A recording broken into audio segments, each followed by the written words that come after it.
вилояти Хатлон аз калонтарин минтақаи аграрии мамлакат маҳсуб ёфта, сокинони меҳнатқаринаш бо истифодаи мақсадноки ҳар қитъа замини корам тавассути меҳнати софдилона бо ба даст овардани ҳосили фаровони маҳсулоти гуногуни кишоварзӣ ҳамасола баробари таъмини талаботи бозорҳои мамлакат бо анвои гуногун, ҳамчунин дар содироти маҳсулоти кишоварзӣ ба хориҷа низ нишондиҳандаҳои назаррасро соҳиб мебошанд. Ба иттилои намояндаи агентии содироти назди ҳукумати ҷумҳурии Тоҷикистон дар вилояти Хатлон имсол тибқи дурнамо бояд аз шаҳру ноҳияҳои вилояти Хатлон 95 000 тонна маҳсулоти гуногуни кишоварзӣ ба хориҷи кишвар содирот карда шавад ва барои татбиқи ин ҳадаф шароити лозима фароҳам мебошад. Мутахассисони соҳа иброз менамоянд, ки замони иқтисоди бозаргонӣ, талаботи созмони умумиҷаҳонии савдо ва рақобати бозор аз ҳар як истеҳсолкунанда, соҳибкор ва содироткунандаи маҳсулот тақозо менамояд, ки маҳсулоти босифат, рақобатпазир ва ҷавобгӯ ба талаботи меъёрҳои стандарти байналмилалиро ба инобат гирифта дар ин замина маҳсулоти истеҳсолкарда ва содиротшавандаи Тоҷикистонро дар бозори ҷаҳонӣ муаррифӣ карда тавонад. дар вилояти мо рушд ёфтааст бисёр намудҳои навъҳои гуногуни дарахтони мевадиҳанда ки аз берун аз кишвар овардааст, дар вилояти мо парвариш ёфта истодааст. хеле маҳсулотҳои умуман бозоргузарам истеҳсол шуда истодааст. дуюм, бисёр аҳамият додам бо бастубанд кардани меваву сабзавот ва албатта палатаи савдо ва саноат дар ин самт ҳам семинару тренингҳо гузаронда истодааст ва мо дар оянда як нақша кардагим, ки бояд ҳарчи бештар соҳибкоронро, хусусан истеҳсолкунандагони маҳсулотҳои кишоварзиро бо ҳамин масъалаҳое ки имрӯз ҳаст ва барои пеш рафтани содирот ман як нақши худро мегузорад, бештар шинос кунем. бо мақсади самаранок истифода бурдан ва ҳарчи зиёдтар содирот кардани маҳсулоти кишоварзӣ дар ҳамаи қаламрави шаҳр ноҳияи вилояти Хатлон ситоди корӣ оид ба содироти маҳсулоти кишоварзӣ таъсис дода шуда.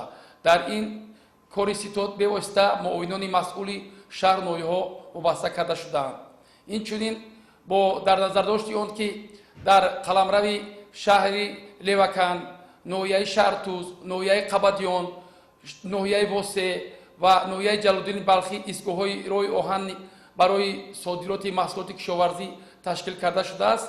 аз ҳисоби занону ҷавонон гурӯҳҳои махсуси бандубаст ташкил карда шуда барои содирот ва сари вақт бандубаст кардан шароити муҳайё карда шуд.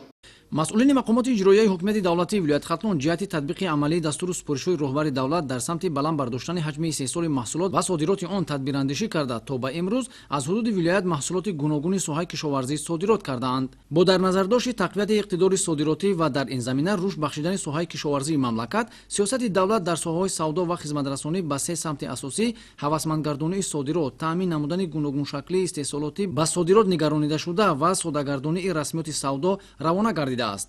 ба ин хотир ҳукумати ҷумҳурии Тоҷикистон таъмини захираҳоро баҳри баланд бардоштани иқтидори содиротии мамлакат, зиёд намудани ҳиссаи маҳсулоти ниҳоии саноатӣ дар ҳаҷми содирот ва аз байн бардоштани монеаҳои маъмурии мавҷуда равона сохта шароити мусоидро барои содироткунандагони маҳсулот ба хориҷи кишвар фароҳам овардааст. махсусан ҷиҳати тақвият бахшидани потенсиали содиротии вилояти Хатлон бо дастгирии ҳукумати ҷумҳурии Тоҷикистон барои содироти маҳсулоти кишоварзӣ тавассути истгоҳҳои роҳи оҳани ҳудуди вилояти Хатлон шароити мусоид ва тахфиф ҷорӣ карда шудааст. мувофиқи маълумотҳои маҳкамаи омурии раёсат, ин содироти маҳсулотҳои пиёз, карам, лаблабу, об, кадуча, ангур, чормағзи заминӣ, писта, сирпиёз, зардолу, олу, тарбуз, шафтолу, мағзи писта, лимӯ, қаламфур, себ, харбузаро дар бар мегирад. нисбат ба 6 моҳи соли гузашта, албатта дар 6 моҳи соли ҷорӣ содироти пиёз нисбат ба соли гузашта ба миқдори $822,000 амрикоӣ, ёне ки 6,6 тонна зиёд содир гаштааст. ин нишонаи он аст, ки хоҷагидорони мо масалан фикр мекунем, ки барои истеҳсоли пиёз хеле ҳам заҳмат кашидаанд. дар асоси амри раиси вилоят аз ҳисоби сохторҳои марбутаи хадамоти гумрук, маркази стандартизатсия метрология сертификатсия, кумитаи бехатари озуқаворӣ барои ба расмиятдарории ҳуҷҷатҳои вобаста ба содирот гурӯҳҳои махсус ташкил карда шуда, дар муҳлати кӯтоҳтарин ҳуҷҷатҳо ба расмият дароварда шуда, дар муҳлати 2-3 рӯз маҳсулоти кишоварзӣ содирот карда мешавад. бо дар назар доштани мавҷудияти имконият ва захираҳои зиёди обу замин ва шароити мусоиди иқлим, иқтидори истеҳсолии соҳаи кишоварзӣ дар вилояти Хатлон ҳамасола рушд ёфта. Дар маҷмӯи маҳсулоти умумии кишоварзӣ ҳиссаи кишоварзони вилояти Хатлон беш аз 50% ташкил медиҳад.